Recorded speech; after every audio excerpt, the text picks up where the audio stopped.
Brought to you by Hire, American Pistachios and Candid. पहली सुर्खी, अमेरिकी उपराष्ट्रपति जेडी वेंस परिवार के साथ 4 दिन के दौरे पर भारत आए हैं। 21 अप्रैल को उन्होंने अपने दौरे की शुरुआत दिल्ली के अक्षरधाम मंदिर में दर्शन के साथ की। यहाँ वो पत्नी उषा और बच्चों के साथ करीब 1 घंटे रुके। वेंस की पत्नी उषा भारतीय मूल की हैं। इधर शाम को प्रधानमंत्री मोदी ने जेडी वेंस और उनके परिवार के लिए डिनर भी होस्ट किया। दौरे का पहला दिन दिल्ली में बिताने के बाद जेडी वेंस 22 अप्रैल को जयपुर पहुंचेंगे। वहां वो यूनेस्को की धरोहर आमेर पैलेस जाएंगे। 23 अप्रैल को परिवार के साथ आगरा के ताजमहल जाएंगे और फिर 24 अप्रैल को जयपुर से वापस अमेरिका के लिए रवाना हो जाएंगे। अमेरिकी उपराष्ट्रपति, भारत के विदेश मंत्री एस जयशंकर, एनएसए अजीत डोवाल, विदेश सचिव विक्रम मिस्री, अमेरिका में भारतीय राजदूत विनय मोहन क्वात्रा से भी मुलाकात करेंगे। वेंस का भारत दौरा कई मायनों में अहम हो गया है। इस वक्त भारत और अमेरिका के बीच ट्रेड डील और टैरिफ्स को लेकर के तनाव की स्थिति है। ऐसे में माना जा रहा है कि प्रधानमंत्री और उपराष्ट्रपति वेंस के बीच व्यापार, टैरिफ, क्षेत्रीय सुरक्षा और बायलैटरल कोऑपरेशन को बढ़ाने के तरीकों समेत कई अहम मुद्दों पर बातचीत हो सकती है। नेता विपक्ष राहुल गांधी अमेरिका गए हुए हैं। इस दौरान उन्होंने महाराष्ट्र विधानसभा चुनाव नतीजों का जिक्र कर चुनाव आयोग पर सवाल उठाए। राहुल गांधी ने 20 अप्रैल को बॉस्टन में भारतीय प्रवासियों को संबोधित किया। It's very clear to us that the election commission is compromised.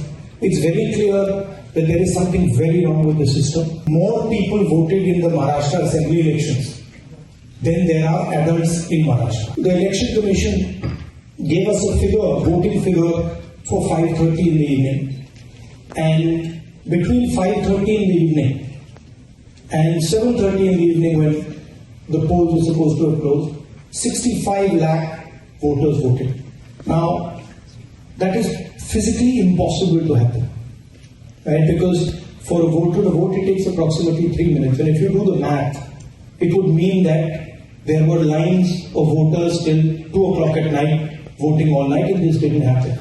जवाब में बीजेपी के नेताओं ने राहुल गांधी को देशद्रोही कह दिया। राहुल गांधी, आपसे नहीं हो पाएगा हिंदुस्तान में राजनीति, तो जाकर के किसी और देश से चुनाव लड़िए। मगर जिस थाली में खाते हैं, अगर उस थाली में आप छेद करेंगे तो आप देशद्रोही कहलाएंगे। मैं राहुल जी से पूछना चाहता हूं, राहुल जी, झारखंड भी तो उसी समय चुनाव हुआ था। क्या आपने इलेक्शन कमीशन के साथ झारखंड में समझौता किया था? आप एक बार सोरेन जी से पूछिए, क्या उन्होंने समझौता किया था इलेक्शन कमीशन से? प्रियंका वाड्रा, उसी चुनाव में जो बाई इलेक्शन हुए थे, उसी समय, उसी कालखंड में जो बाई इलेक्शन हुए थे, उस बाई इलेक्शन में वो जीत के सदन में आई, पैलेस्टाइन का बैग टांग करके। आप बताइए, क्या प्रियंका वाड्रा ने रॉबर्ट वाड्रा की मध्यस्थता से इलेक्शन कमीशन के साथ कोई कॉम्प्रोमाइज किया, तभी उसकी जीत हुई, या वो अपने मेहनत पर जीत कर आई? वैसे ये पहली बार नहीं है जब विपक्ष ने चुनाव आयोग की निष्पक्षता पर सवाल उठाए हों। पिछले साल हरियाणा और महाराष्ट्र विधानसभा चुनाव के परिणामों के बाद भी इस तरह के सवाल उठे थे। तत्कालीन मुख्य चुनाव आयुक्त राजीव कुमार ने जवाब भी दिया था।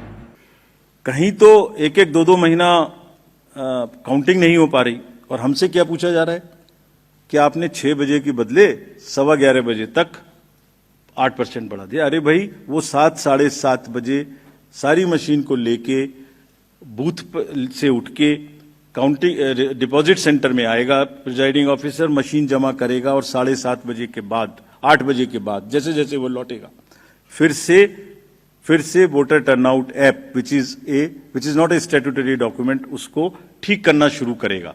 11, 11:15 बजे तक हमने जनरल इलेक्शन 24 के बाद, जिससे कंफ्यूजन ना रहे, 11:30 बजे, 11:45 बजे रात को फिर एक रिलीज करना शुरू किया प्रेस का, ताकि ये भी ना रहे कि अगले दिन क्या हुआ, पहले दिन क्यों नहीं बताया। हमने उस दिन रात को करना शुरू किया।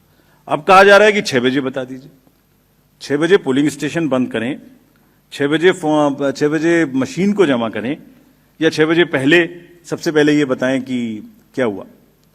Therefore, this gap is a very, very procedural inbuilt gap. It will always remain. So there is nothing wrong in it. Karnataka के पूर्व डीजीपी ओम प्रकाश की हत्या के मामले में 21 अप्रैल को नया खुलासा हुआ। न्यूज एजेंसी पीटीआई ने पुलिस सोर्स के हवाले से बताया कि पत्नी पल्लवी ओम प्रकाश की हत्या की प्रमुख संदिग्ध हैं। घटना के समय ओम प्रकाश खाना खा रहे थे। आरोप है कि इस दौरान दोनों के बीच झगड़ा हुआ, ये इतना बढ़ गया कि पत्नी ने उनकी हत्या कर दी।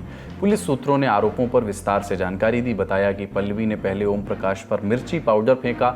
जब जलन से राहत पाने के लिए पूर्व डीजीपी इधर उधर भाग रहे थे तो पल्लवी ने उनकी गर्दन, पेट और छाती पर चाकू से 10-12 वार किए। कुछ मीडिया रिपोर्ट्स के मुताबिक पल्लवी ने गुनाह कबूल कर लिया है, हालांकि इसकी आधिकारिक पुष्टि अभी नहीं हुई है। वारदात के दौरान बेटी कृति भी वहीं मौजूद थी। शुरुआती जांच में सामने आया है कि हत्या के बाद पल्लवी एक दूसरे आईपीएस ऑफिसर की पत्नी को मैसेज किया उन्होंने कि एक राक्षस को खत्म कर दिया।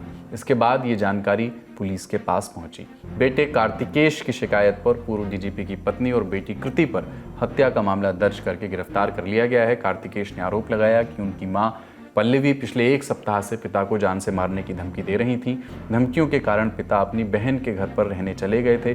2 दिन पहले छोटी बहन कृति वहां गई और पिता को उनकी मर्जी के खिलाफ वापस ले आई।